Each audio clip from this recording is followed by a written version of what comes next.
2022. 8 ans. 8 ans d'espagnol. Non, 9 ans d'espagnol. Beaucoup trop d'années d'espagnol pour... Hein, voilà. Certains d'entre vous qui me suivent depuis longtemps savent que je ne portais pas Carlos Sainz dans mon cœur. Bien au contraire, je le trouvais incroyablement surcoté, dont la manière de faire la course n'était pas digne de la F1, et qu'à part être le fils d'un champion du monde de rallye, bah c'était pas grand monde. Alors oui, je sais, j'en avais gros sur la patate il y a quelques années. Depuis, mon opinion sur lui a évolué, je l'ai même pris en affection d'une certaine manière. Le petit Carlos est devenu un grand Sainz en Formule 1, qui plus est chez Ferrari. Sauf qu'il est tombé sur un os en la personne de Charles Leclerc. Ce début de saison 2022 nous laisse se poser une question à laquelle tout le monde a tendance à avoir à peu près la même réponse. Carlos Sainz est-il déjà un numéro 2 chez Ferrari? Mais plus largement, en fait, ces 5 premières courses de cette saison 2022 donnent peut-être le ton de la suite de la carrière du pilote espagnol, et on va tenter de voir pourquoi.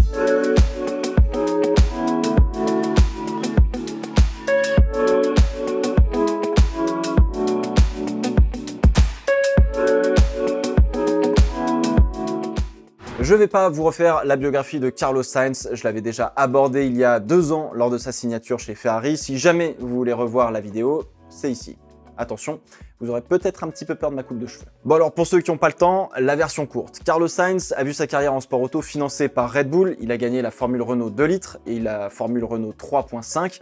Pas d'énormes coups d'éclat en catégorie junior, mais un bon coup de volant en règle générale. 2015, première saison chez Toro Rosso en Formule 1, il se fait quand même pas mal marcher dessus par la sensation du moment, Max Verstappen, qui a grillé la priorité à toute la filière Red Bull pour aller en Formule 1, puisque lui, il a fait karting, F3, F1. Sainz progresse chez Toro Rosso, se retrouve au bord de ne plus avoir de baquet pour finalement trouver refuge chez Renault, aux côtés de Nico Hülkenberg, en 2018. Le constat est assez violent, Sainz finit derrière le pilote allemand, qui compte 5 abandons de plus que lui.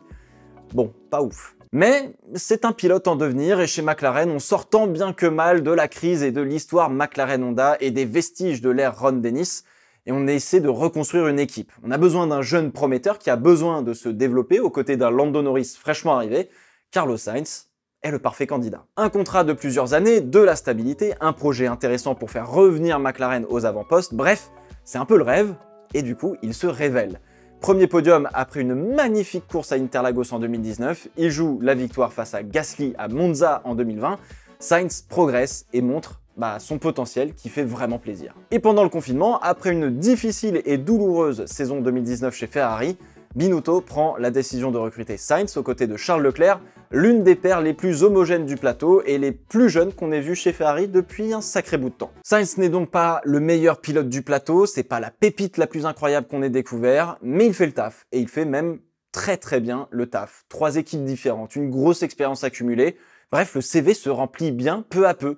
Et quand la Scuderia vous appelle, c'est quand même super difficile de dire non. Et peut-être plus encore de dire oui finalement à Ferrari lorsqu'on voit le projet McLaren qui, même si aujourd'hui est moins bon que Ferrari, j'aime à penser que cela aurait été bien différent avec la synergie qu'on avait entre Norris, Sainz et l'équipe McLaren.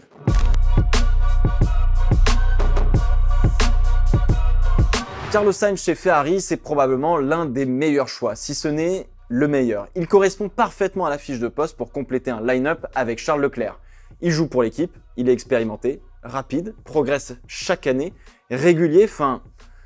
Je sais pas, on est vraiment quand même pas mal avec un Carlos Sainz. Pour Ferrari, du coup, c'est un super bon deal. Pour Sainz, c'est aussi plutôt un bon deal. Ferrari, c'est aussi beaucoup de moyens, la possibilité d'écrire véritablement une légende avec la pression des tifosi et de toute l'Italie entière qui va avec.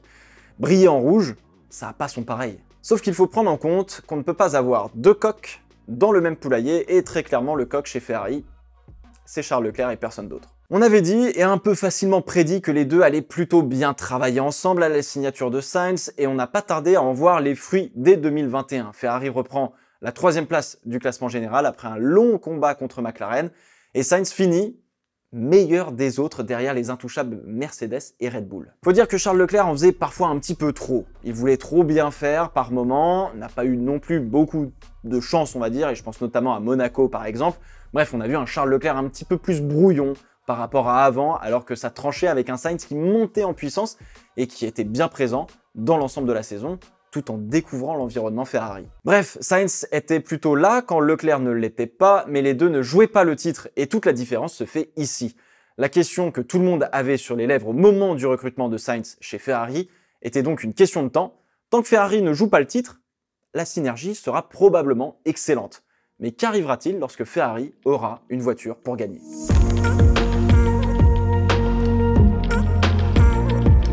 Carlos Sainz s'est rarement battu aux avant-postes. Il a toujours connu le paquet, ou plutôt la tête du midfield, du milieu de peloton. Et pour le coup, dans ce domaine, il sait particulièrement bien se battre et saisir les opportunités qui se présentent à lui. En témoigne sa course à Interlagos en 2019, parti dernier, remonté 4e avant de prendre son podium sur tapis vert.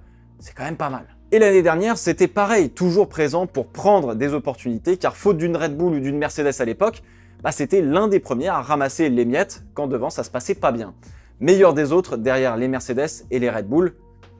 Qu'est-ce que vous voulez que je vous dise de plus ? Sauf que cette année, la Ferrari joue clairement les avant-postes. La Ferrari joue à la régulière les pôles, les podiums et les victoires. Il ne s'agit plus de saisir les opportunités quand elles se présentent, mais il faut maintenant les construire et aller chercher toutes ces opportunités tout seul. Se battre dans le peloton et sortir en tête de ce midfield, c'est un exercice qui est différent de celui d'aller chercher les derniers dixièmes qui font la différence entre une victoire et une deuxième place sur le podium. Quand on joue dans le peloton, l'enjeu n'est pas le même. Lorsqu'on joue les meilleurs des autres, on n'a pas grand-chose à perdre. Les podiums sont des exceptions bienvenues. Tenter une stratégie pour aller chercher un podium, on l'a fait volontiers, quitte à y perdre finalement quelques points. Là, l'enjeu, ce sont des pôles, des victoires qui se jouent sur des détails et des dixièmes avec la pression qui va avec. Du coup, l'exercice n'est pas du tout le même. Par exemple, Lewis Hamilton est habitué de cet exercice et probablement un petit peu moins coutumier ces dernières années d'être un petit peu plus dans le milieu de peloton. Bon, là, avec de l'expérience qu'il a, évidemment, on peut se dire qu'il s'en sort pas trop mal. Et puis, pour le moment, la Mercedes n'est pas non plus à la rue totale comme l'Aston Martin d'un certain quadruple champion du monde, Sebastian Vettel. Max Verstappen sait parfaitement gérer l'exercice d'aller chercher pole, victoire, podium.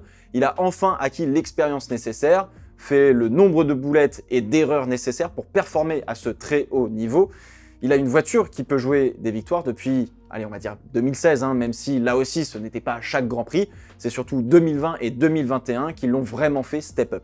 Et Charles Leclerc, c'est celui qui, un peu comme Verstappen, va faire encore quelques boulettes, on va dire, cette année en se battant devant. Mais il a acquis une première saison en 2019 chez Ferrari où, de temps en temps, il arrivait à hisser sa voiture rouge sur le devant de la grille.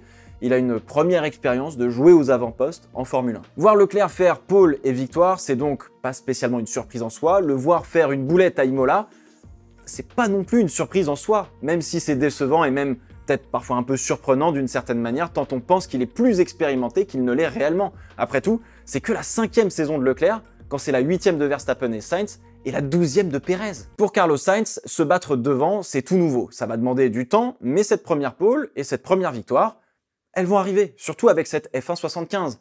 Et maintenant, c'est maintenant qu'on va voir vraiment de quoi il est capable, ce Carlos Sainz. Et honnêtement, le plus tôt sera le mieux. Honnêtement, je me dis qu'au plus tard, la pole et la victoire arriveront, allez, en deuxième partie de saison, sur un moment de creux chez Verstappen et Leclerc, quand Sainz maîtrisera parfaitement la voiture. Au mieux, ça arrive ce week-end en Espagne, et tant mieux. Mais est-ce que tout cela n'est pas déjà un petit peu trop tard ?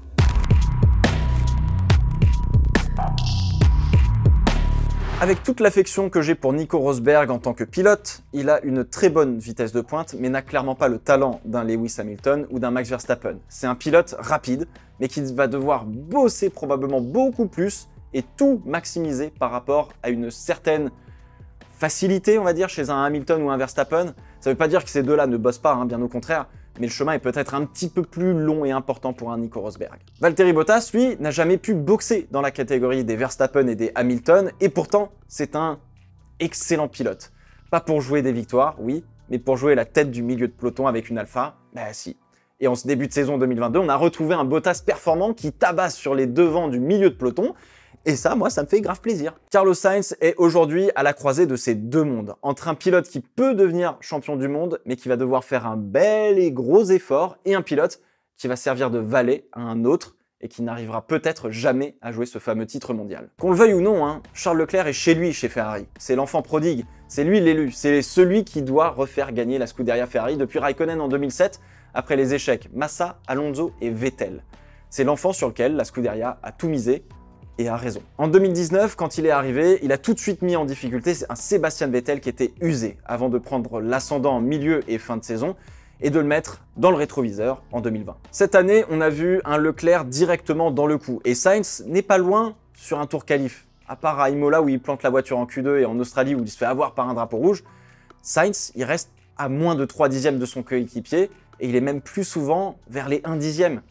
Donc honnêtement, c'est kiff-kiff, surtout que Sainz est généralement plus un pilote de course qu'un pilote de qualification. Derrière, c'est sa vitesse en course et sa manière de se battre qui le diffère de son coéquipier. On a vu un Leclerc s'envoler, un Sainz se faire dépasser, on va dire assez rapidement par Verstappen, et finalement se faire gentiment décrocher par les deux au fur et à mesure des tours, et ce, sur les Grands Prix qu'il a terminés. Et juste sur ces 5 premières courses, il y a eu du bon chez Sainz, mais malheureusement, il y en a eu peut-être trop peu, car on va retenir les moments qui font mal, et quoi qu'il arrive, ce qui compte pour un championnat, c'est les points. 51 points de retard sur Leclerc, 5e avec l'une des meilleures voitures du plateau, derrière les 2 Red Bull et la rebondissante Mercedes de George Russell. Bref, le début de saison 2022 de Carlos Sainz est plutôt mauvais si on le considère comme un numéro 2 à la Bottas, catastrophique si on le considère sur la voie d'un Nico Rosberg qui pourrait aller jouer le titre. Oui, la saison est longue. Oui, il reste 17 Grands Prix. Oui, mathématiquement, c'est jouable. Mais oui, ça pue déjà bien la merde pour Carlos Sainz, car ces 5 premiers Grands Prix conditionnent la saison 2022 de Sainz, mais je pense sincèrement que ces 5 premiers Grands Prix avaient une importance capitale pour la suite de sa carrière chez Ferrari.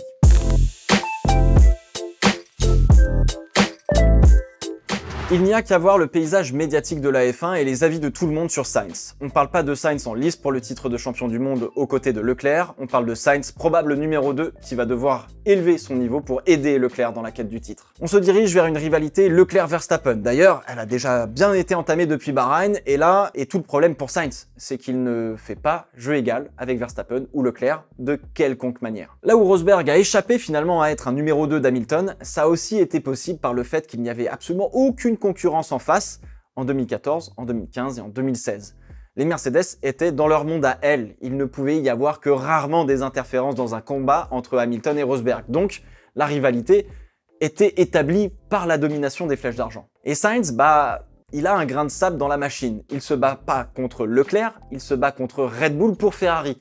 D'où le fait qu'on le désigne presque par défaut comme étant un numéro 2 et non à égalité avec Charles Leclerc. Et on va être honnête, si Sainz faisait jeu égal avec Leclerc et Verstappen, la décision la plus sensée pour éviter de se faire souffler le titre sous le nez, ça serait de mettre tout de suite des consignes pour éviter un accrochage entre Sainz et Leclerc et que Verstappen récupère les pots cassés. C'est d'ailleurs comme ça que Raikkonen et Ferrari ont récupéré le titre en 2007 puisque Hamilton et Alonso étaient bien trop occupés à se tirer les cheveux au lieu d'assurer le championnat avec les McLaren. Encore une fois, une bataille en interne entre 2 pilotes, ça peut se faire si et seulement si il n'y a pas d'interférence dehors et que la prochaine voiture est reléguée à 1 seconde au tour. Aujourd'hui, ce n'est pas le cas. Bien au contraire, la Red Bull et la Ferrari sont incroyablement proches en termes de performance, et ce avant le Grand Prix d'Espagne. Parce que là, il risque d'y avoir quelques modifications sur les 2 bagnoles.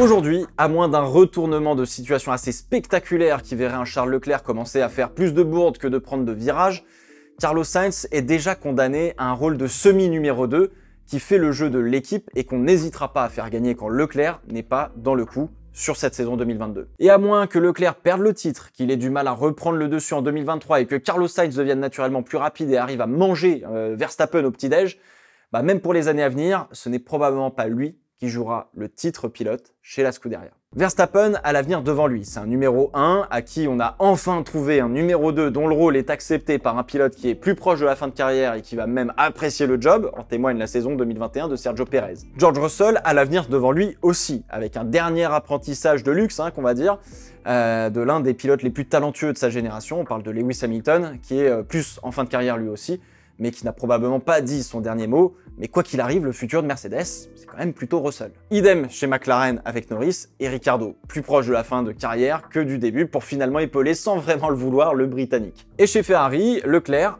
c'est le futur de la Scuderia. Il fallait un pilote qui puisse l'épauler et c'est sur Sainz que ça tombe. Sauf que Sainz a le désavantage d'être dans son milieu de carrière. En fait, Sainz, s'il veut devenir champion du monde, c'est maintenant qu'il doit performer et écraser quiconque se met en travers de son chemin et mettre une équipe de son côté pour lui. C'est dans ces prochaines années qu'il est à son prime, c'est là qu'il va performer le mieux. Suffisamment expérimenté et suffisamment jeune pour avoir encore cette fraîcheur de la jeunesse, quoi. Ça n'empêche pas qu'il peut toujours performer plus tard dans sa carrière, et honnêtement j'espère ça.